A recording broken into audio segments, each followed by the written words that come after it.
Okay, so yesterday we read about her dad. Amy is driving home from the board meeting and talking to her dad, and her dad takes her to the bookstore and he buys her the book, so she has her own copy.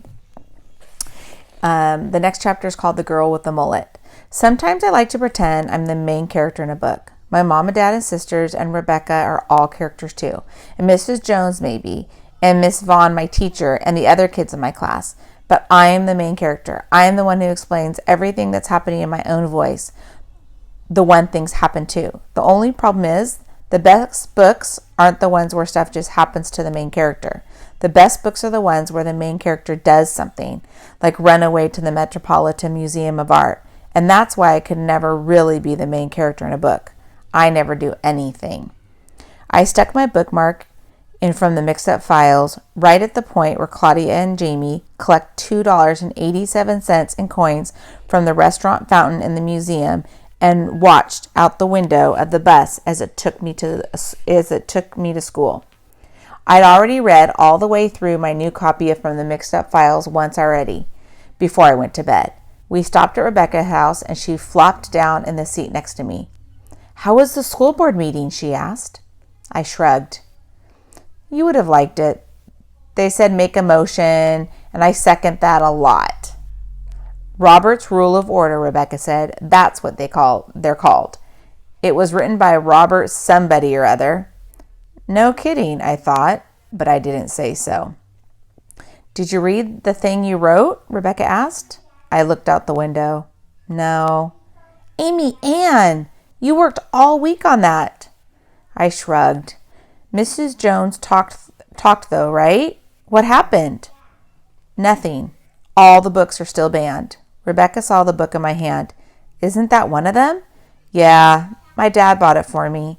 Rebecca took the book from me and looked at the cover. "You're all the time talking about what a great book this is. What's so bad about it?" "Nothing," I told her.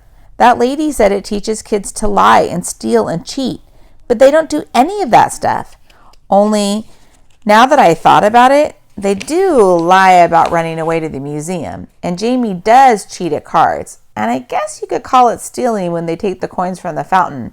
"Well, they kind of do, I guess," I said. Rebecca's eyes lit up. "Cool, can I read it?" I was surprised. All the times I talked about From the Mixed Up Files, Rebecca had never once been interested in reading it, until now.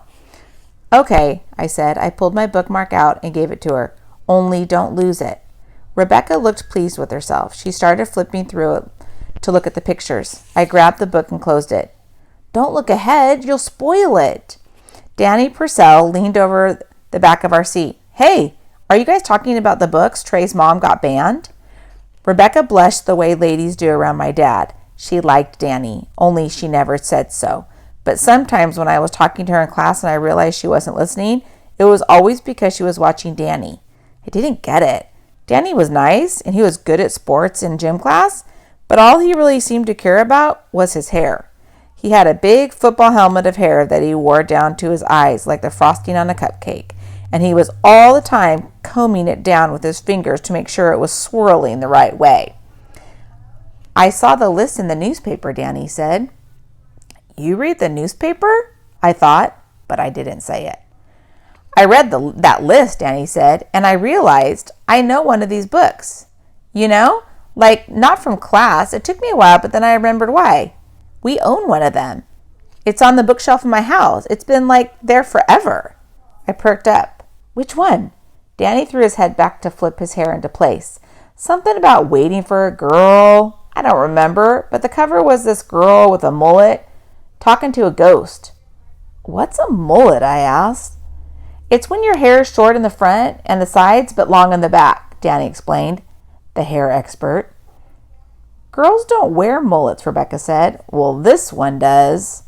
I tried to remember the other books on the list. Is it Wait Till Helen Comes? That's it. Mom said it was like her favorite book when she was a kid.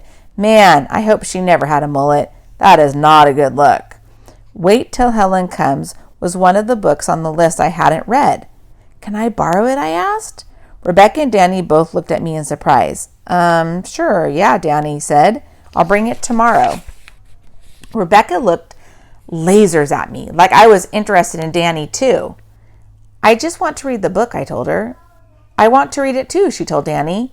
I squinted at her. Did she really want to read it, or was she just saying that because of Danny? Danny shrugged. Okay, sure, I'll bring it tomorrow. You can read it after me, I told Rebecca. You've got From the Mixed Up Files of Mrs. Basil E. Frankweiler to read first. Why do you guys care so much? Danny asked. Are these books really good or something? They have to be, Rebecca told him. Why else do you think they banned them? It took a few seconds, but the truth of that finally got through Danny's thick helmet of hair. He nodded. Yeah, I bet they're full of good stuff, like all those channels my parents block on the TV. You can borrow this one when I'm finished with it, Rebecca said, waving From Mixed Up Files under his nose. Now it was my turn to shoot lasers from my eyes. Who said she could loan my books out to other people? All right, cool, Danny said, and he sat back in his seat.